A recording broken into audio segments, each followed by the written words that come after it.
ओम एक अक्षर है, लेकिन तीन ध्वनियां हैं। आ, उ, मा, इन तीनों की इकट्ठी जो ध्वनि है वो है ओम।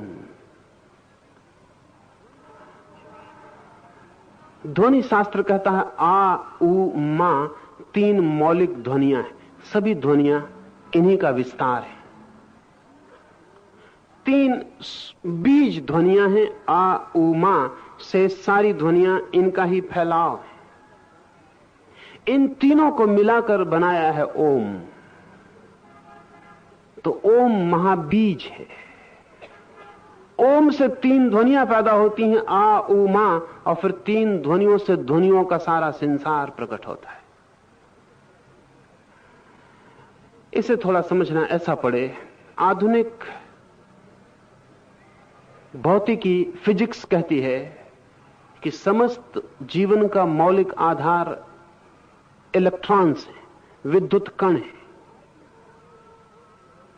भारतीय प्रज्ञा की खोज यह है कि समस्त अस्तित्व का मौलिक आधार ध्वनि कण है, विद्युत कण नहीं।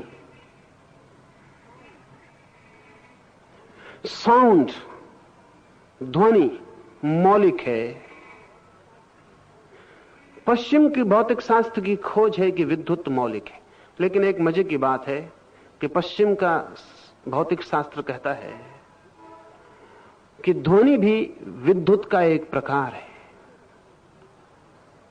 एक विशेष प्रकार से पड़ी हुई विद्युत ही ध्वनि बन जाती, एक विशेष लयबद्धता में विद्युत ध्वनि बन जाती। और भारतीय शास्त्र कहते हैं कि विद्युत भी ध्वनि का एक प्रकार है।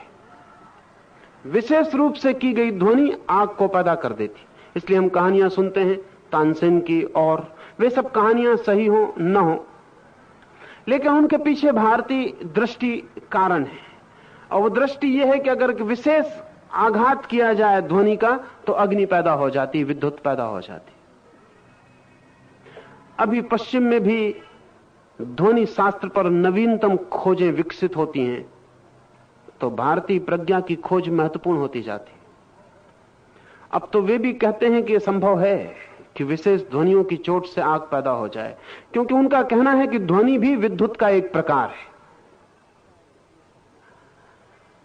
शायद ये शब्दों का ही फासला हो, मेरे देखे शब्दों का ही फासला है। ध्वनि का प्रकार विद्युत हो या विद्युत का प्रकार ध्वनि हो, एक बात तय है कि दोनों गहरे में संयुक्त हैं। ज्यादा उचित होगा कहना कि शायद कोई तीसरी ही चीज है जो दोनों में प्रकट होती है, ध्वनि में और विद्युत में। शायद उसे भारतीय ध्वनि कहते हैं और उसे आधुनिक विज्ञान विद्युत कहता है। ये शायद शब्दों के फासले हैं।